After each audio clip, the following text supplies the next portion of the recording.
یہ مہینہ ہمارے لیے باعث مسرت ہے، خوشی کا مہینہ ہے کہ اللہ کے نبی، سب سے آخری نبی، سید المرسلین، امام الانبیاء جناب محمد مصطفیٰ صلی اللہ علیہ وسلم اس مہینے میں پیدا ہوئے۔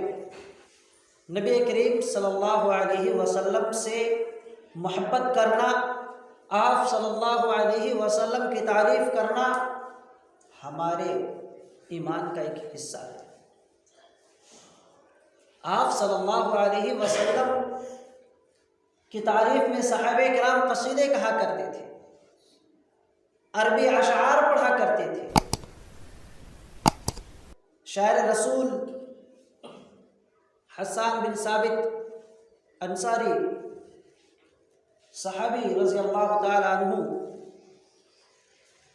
اللہ کے نبی صلی اللہ علیہ وسلم کی تعریف کرتے ہوئے فرماتے ہیں: وَأَحْسَنُ مِنْكَ لَمْ تَرَ قَطُّ عَيْنِي وَأَجْمَلُ مِنْكَ لَمْ تَلِدِ النِّسَاءُ خُلِقْتَ مُبَرَّأً مِنْ كُلِّ عَيْبٍ قَدْ خُلِقْتَ كَمَا تَشَاءُ،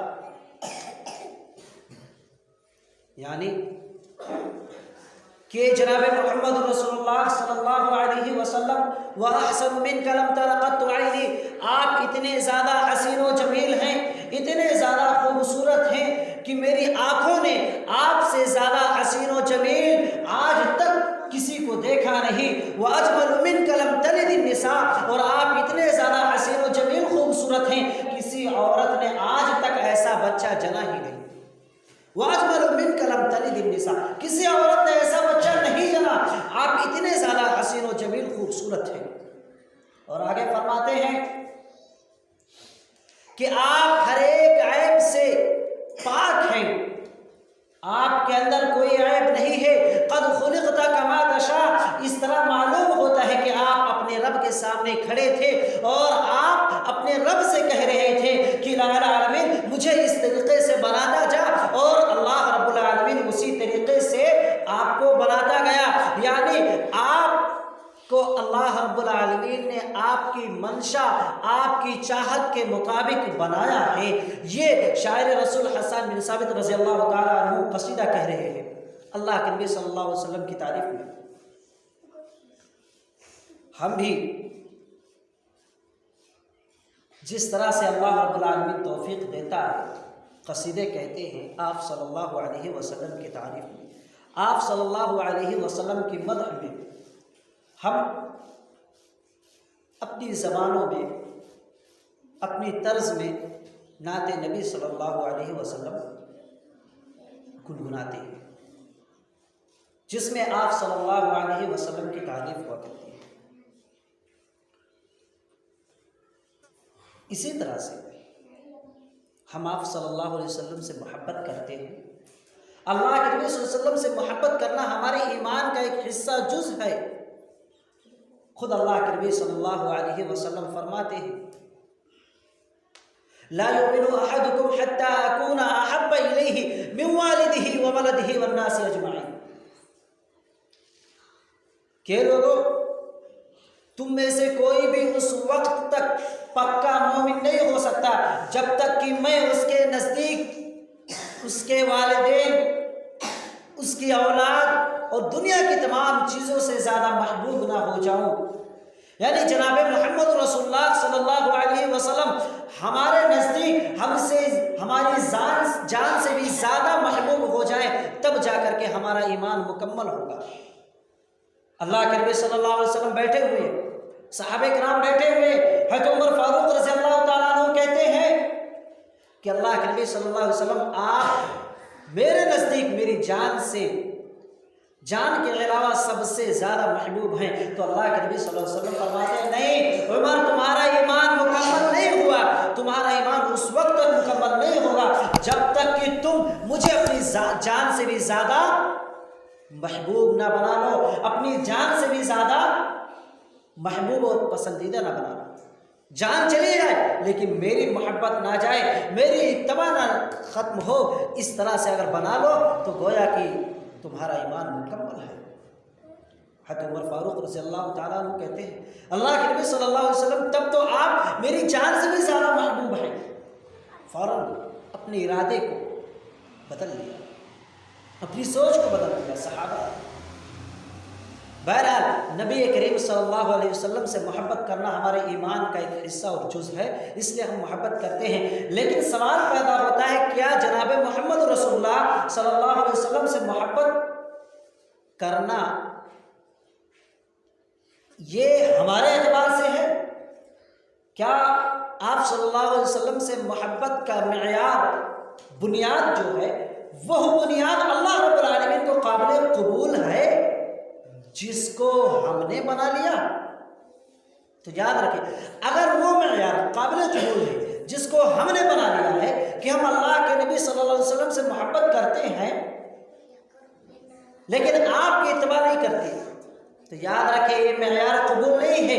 اگر یہ معیار قبول مان لیا جائے تو حضرت ابو طالب جو آپ صلی اللہ علیہ وسلم کے چچا ہیں, آپ صلی اللہ علیہ وسلم سے حد درجہ محبت کرتے تھے, کفار اور مشرکین کی کئی ایسی باتیں ہیں یا کئی ایسی واقعات ہیں جن میں آپ کے چچا ابو طالب نے آپ کی حمایت کی تھی اور کفار مشرکین آپ کی چچا کی وجہ سے آپ کو کچھ نہیں کہا کرتے تھے. یہ حقیقت ہے. آپ صلی اللہ علیہ وسلم خود اپنے چچا سے بہت زیادہ محبت کرتے تھے اور آپ کے چچا آپ سے بہت زیادہ محبت کرتے تھے, لیکن پھر بھی صحیح بخاری کی حدیث بتاتی ہے کہ آپ یعنی آپ کے چچا جو ہیں نبی کریم صلی اللہ علیہ وسلم کے چچا یہ جہنم میں جائیں گے اور ان کو آگ کی جوتی پہنائی جائے گی. حضرت ابو طالب کے بارے میں یہ حدیث بتا رہی ہے, صحیح بخاری کی حدیث ہے کہ آگ کی جوتی پہنایا جائے گا. اگر مان لیا جائے کہ ہماری طرح سے جو ہم نے خود گڑھ لیا ہے وہ معیار نبی کریم صلی اللہ علیہ وسلم سے محبت کا اللہ رب العالمین کو قابل قبول ہے تو حضرت ابو طالب جہنم میں نہیں جاتے, کیونکہ آپ بھی تو جناب محمد رسول اللہ صلی اللہ علیہ وسلم سے بے حد محبت کرتے تھے. کفار مشرکین سے آپ صلی اللہ علیہ وسلم کے لیے لڑنے کے لیے تیار ہو جاتے تھے, لیکن نہیں, کیونکہ وہ محبت کا معیار اللہ رب العالمین کو پسند ہے, وہ قبول ہے اللہ رب العالمین کے یہاں جو خود اللہ رب العالمین نے بنایا ہے, جو خود جناب محمد رسول اللہ صلی اللہ علیہ وسلم نے بنایا ہے. اور وہ کیا ہے؟ خود اللہ رب العالمین قرآن مجید کے اندر ارشاد فرماتا ہے قُلْ إِن كُنتُمْ تُحِبُّونَ اللَّهَ فَاتَّبِعُونِي, اے جناب محمد رسول اللہ صلی اللہ علیہ وسلم آپ کہہ دیجئے کہ اگر تم اللہ سے محبت کرنا چاہتے ہو, اللہ سے محبت کرتے ہو تو میری اتباع کرو. اللہ رب العالمین جناب محمد رسول اللہ صلی اللہ علیہ وسلم کو حکم دے رہے ہیں. کیا حکم ہے؟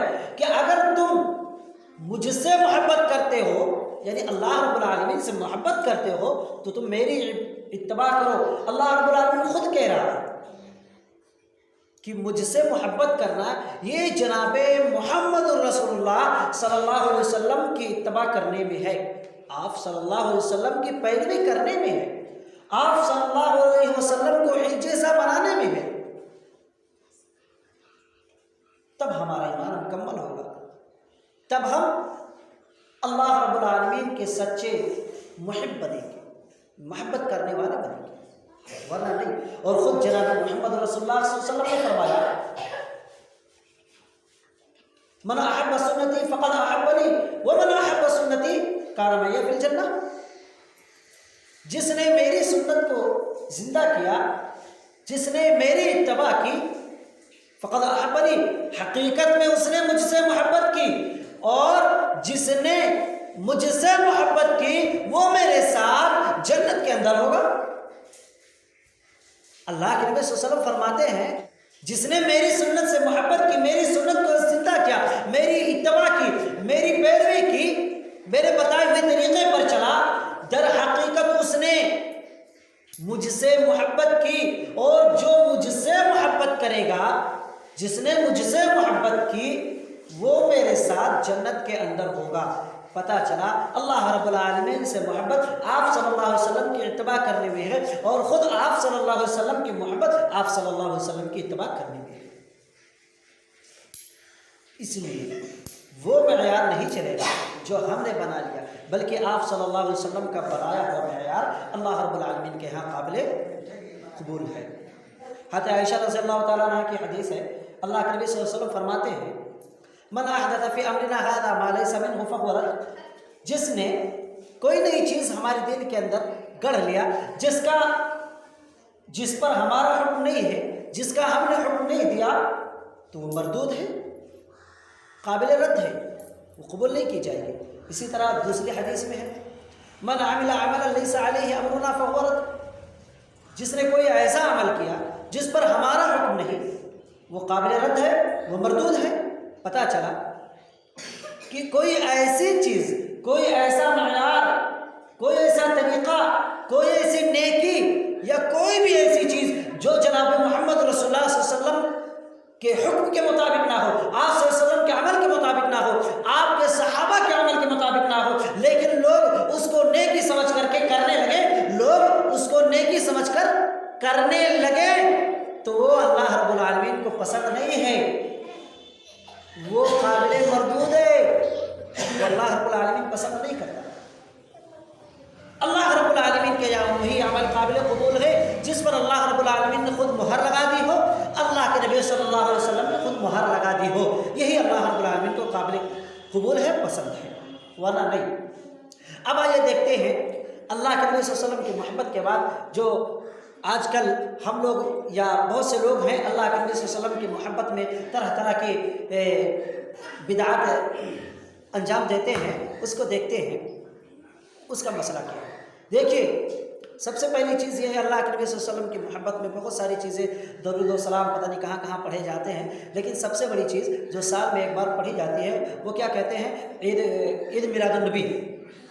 لیکن میں اس پر روشنی ڈالنے سے پہلے ایک حدیث پڑھ دینا مناسب سمجھتا ہوں۔ اللہ کے نبی صلی اللہ علیہ وسلم مکہ سے ہجرت کر کے مدینہ گئے، مدینہ پہنچے تو وہاں کے کفار کو دیکھا، یہودیوں کو دیکھا، وہ 2 دن سال میں ایسا کرتے تھے جن میں خوشی مناتے تھے، پورے دن کھیل کود کرتے تھے اور چھٹی رہتی تھی۔